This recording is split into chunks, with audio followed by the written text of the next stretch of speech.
Hi, travelers. Welcome back to our grand tour of Italy. And today, we're uncovering two hidden gems that you simply can't miss, the charming town of Sapri and the mystical Maratea. Last week, we wandered through the enchanting streets of Vibonati, and today, we're taking you on an unforgettable journey along the stunning Gulf of Policastro. We'll explore the stunning coastal views, the rich history of these charming towns. From the vibrant beaches to the breathtaking heights of Christ the Redeemer, get ready for a journey filled with beauty, culture, and a touch of humor. So grab your bags, because it's time to discover these incredible places, together. But before, if you missed our last video about Vibonati, you definitely want to check it out, and we explored this picturesque town, known for its stunning views of the Tyrrhenian Sea and charming medieval streets. It's a hidden gem that perfectly captures the essence of southern Italy, so don't forget to watch it. The link is in the description below. We pick up our adventure right where we left off last week, as we leave the enchanting town of Vibonati behind. Now, we're cruising along the stunning coastal road toward Sapri. Get ready for breathtaking views, charming seaside towns, and a journey that promises to be just as captivating as the last.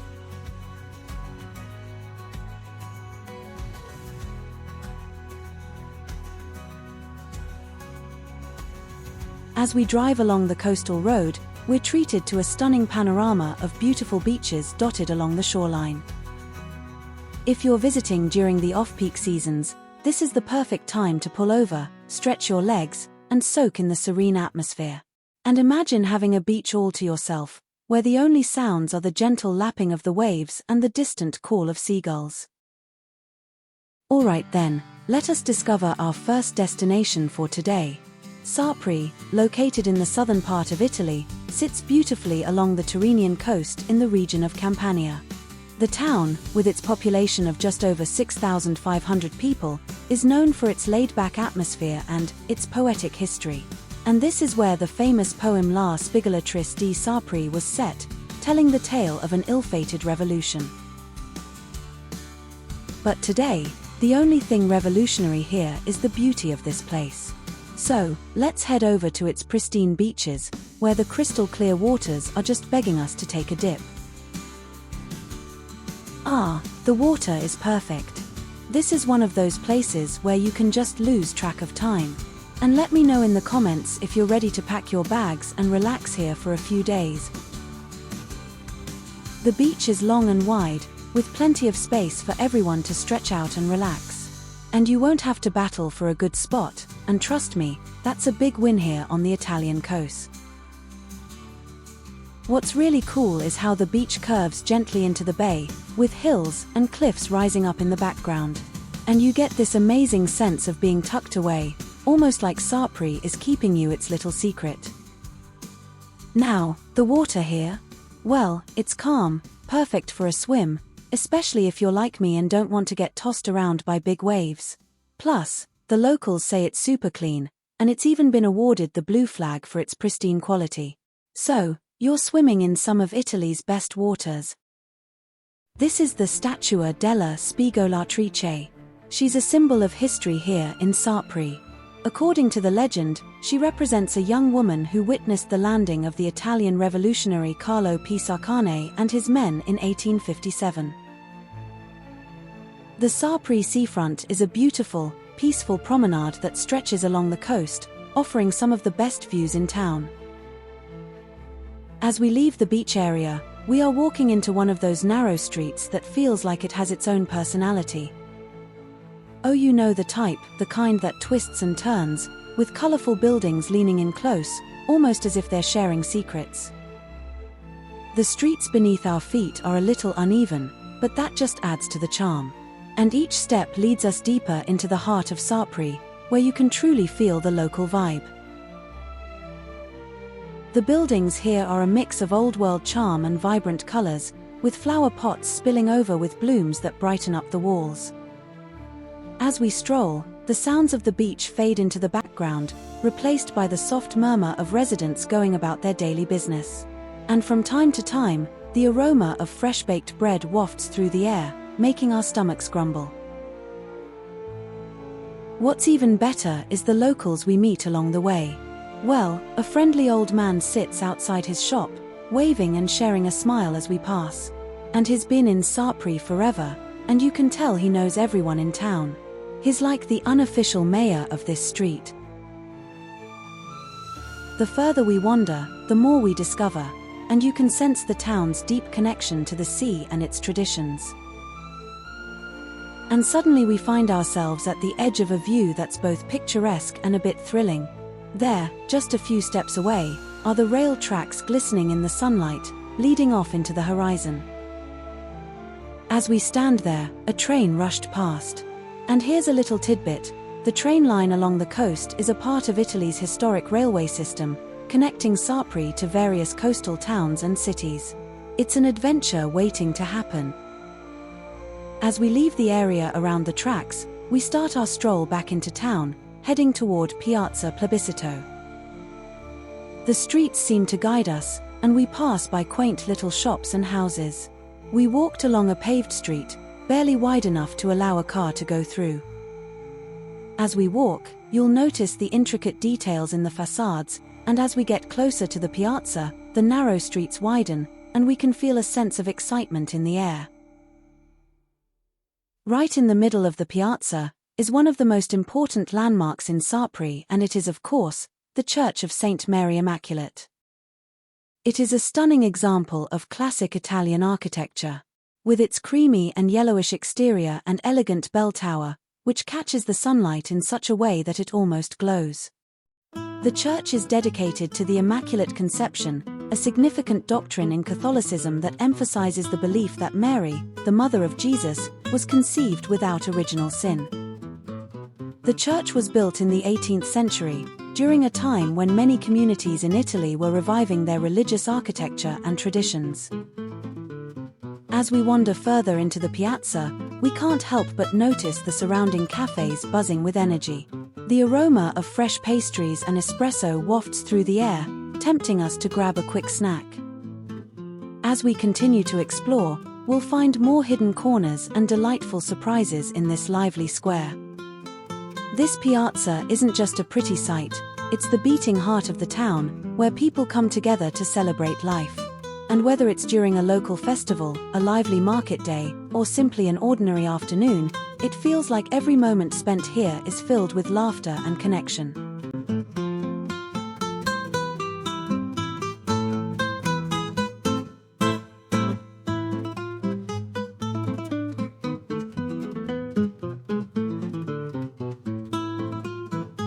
And it's now a vibrant, small town with a population of just over 6,000 people, so it still has that intimate, local feel. You won't find big crowds here, and that's what makes it so special. It's perfect for those moments when you want to slow down and just soak in the beauty around you. Now, let's talk history. Sapri has roots going back to ancient times, but it's probably most famous for its connection to one key event in the 19th century, the ill-fated expedition of Carlo Pisacane. In 1857, Pisacane, an Italian revolutionary, attempted to spark an uprising against the Bourbon monarchy here. Unfortunately for him, the mission failed, but Sapri became forever tied to his name, and his efforts are still remembered today. We spent less than 3 hours in Sapri before we got back in our car to continue to our next destination. We're heading toward Maratea, a little town that's often called the Pearl of the Tyrrhenian. And the drive along this coastal road is something else.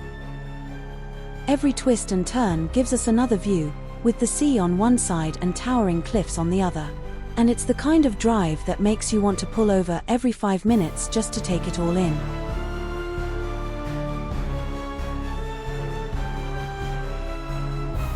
And on the right, the deep blue Tyrrhenian stretches out as far as the eye can see. The water's so clear that you can see little boats bobbing around, and every now and then, a beach will appear out of nowhere, tucked between the rocks. This part of the coast is full of secret little coves, and I've heard that if you've got a boat, you can actually explore some of these hidden spots. It's like having your own private slice of paradise.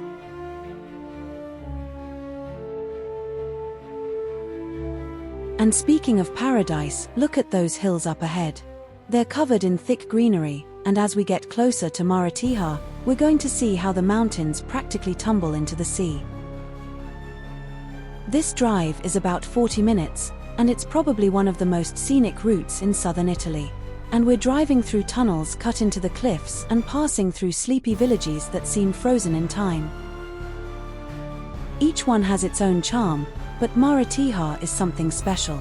It's the only town in Basilicata that sits along the coast, and it's famous for its towering statue of Christ the Redeemer, which we'll be seeing soon enough.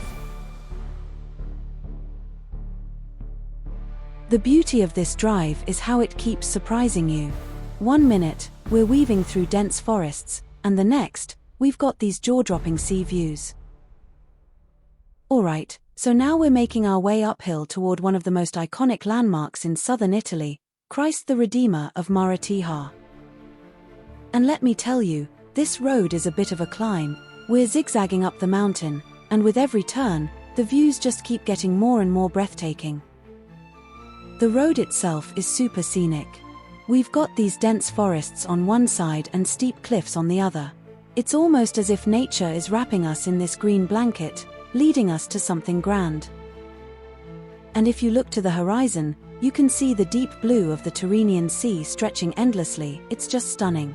It's like the whole world is opening up before us. We've made it to the top. We've parked the car, and now we're walking toward Christ the Redeemer. The walk from the parking lot isn't too long, but it's all part of the experience. You get this sense of anticipation with every step as the statue gets closer and closer. The path winds through these rocky patches and some wild greenery. It almost feels like nature is rolling out a red carpet for us. But before we show you the statue itself, let us take a look around. It is like building up the anticipation. So, keep watching, okay? And subscribe if you have not done so yet. And look at this, it's a mix of rugged terrain and sweeping views.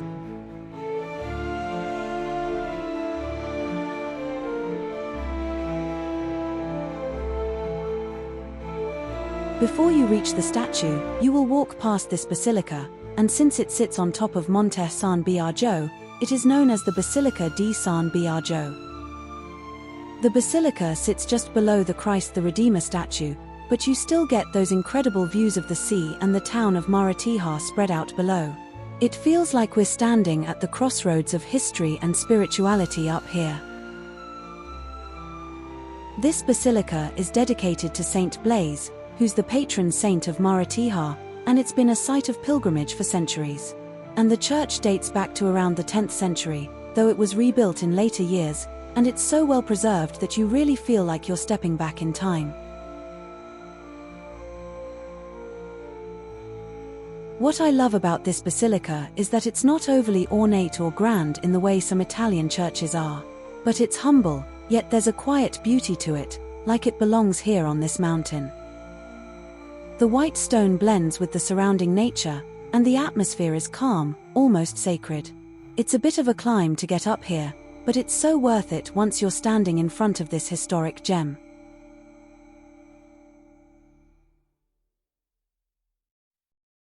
Every year, the town holds a festival in honor of Saint Blaise, carrying his statue down to the town in a beautiful procession. It's their way of thanking the saint for watching over them. And honestly, when you're up here, you can see why they believe he's protecting them. This place feels like it's wrapped in a kind of divine protection. So if you ever visit Maratea, make sure you take the time to visit this basilica. And it's a little piece of history, a lot of peace, and a whole lot of beauty. The tall statue you are seeing in the background is where we are now heading to. This incredible path will take us towards the statue of Christ the Redeemer. I know, it's a bit of a hike, but wow, the views along the way make every step worth it.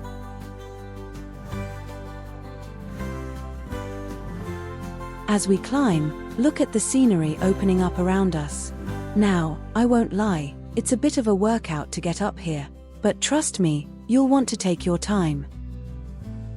The higher you go, the more you feel like you're on top of the world. It's not just about getting to the statue, but also, it's about taking in the journey. And these views on both sides are what make the walk so special. On one side we've got these lush, green hills that just seem to go on forever. It's like you're caught between the sea and the sky, and every few steps the view changes. And on the other side, we've got the entire coastline stretching out beneath us. And you can see all the way to the sea, with little dots of boats floating in the blue, and the town of Maratea spread out like a postcard. One minute you're staring out at the mountains, and the next, it's the endless sea. You know, it's almost like the statue is calling you from the top of the hill, like you're being pulled towards it. And the closer you get, the more impressive it becomes. So, here we are at the top of Montes San Biagio, and the iconic statue of Christ the Redeemer is a symbol of peace and protection for the town of Maratea, but it's also one of the tallest Christ statues in all of Europe.